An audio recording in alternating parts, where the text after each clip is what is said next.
Rodel's Floating Restaurant. And guys, nandito kami sa Rodel's Floating Restaurant Event Place.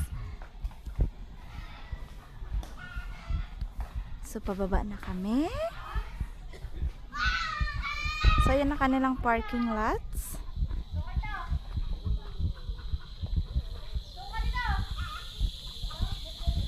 Ay, nako. Located yan dito sa Purok Sandiwa, Barangay Tinigiban. Ang laki ng parking lot nila, guys. Ayan. Sa entrada. Dug, ano ba dug? Alis dyan. Wow, ang ganda naman dito. Yun nga lang, may aso. Nakaka-lurky. Alam niyo naman. Ayan po, makikita ang Baywalk. Yun, yung part na yun. Yun. Tapos yan. Ayun na yung Christmas tree.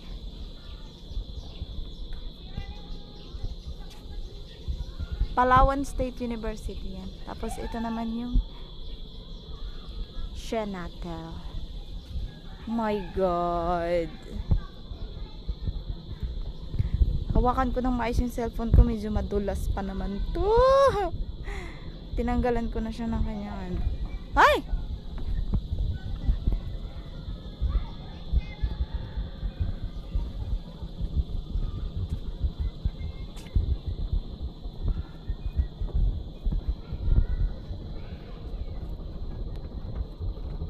Buti na lang may mabait na person na manlilibre sa amin. Charas. Walang iba kundi si Cigarettes. Ayan, no? Ano? Bago lang ako nakapunta dito, guys. First time talaga. Ay, may bangka. Genius. Baka maraming huli yan. Ayan, ito, pagpasok mo. Rodel's Floating Restaurant. Ay, ang daming tables. Ayan. Oh my God. Oh, si Santa nandito. Ayan. So, saan na ako? Ah, yun ang kanilang ano, CR. Saan sila? Kala ko bumaba. Ay, nandoon pa pala yun. Doon pa pala. Ah, pupunta pa pala doon. Tapos, ayan na. Dito kami sa loob. Oh my God, pumipili na sila. Ayan, ang Baywalk. Tapos, ito naman. Ang kanilang menu.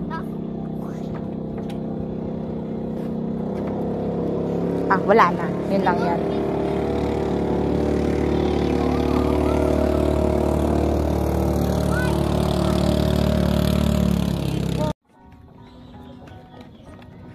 Grabe yung alog, Aubrey ah.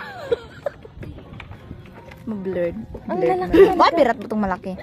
As in, ay gago tong na to. Ako pa kita niyan. Hindi nga marunong lumangoy. Ma'am, malaglag ka lang. Huwag lang ang cellphone ko. Ganda na.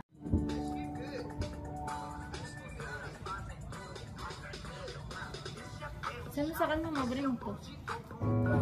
Mainit tayo ako French. Sa epekta ka na dyan? Kunyari stolid. T-shirt hindi uso dito? Hindi. Papel lang, papel.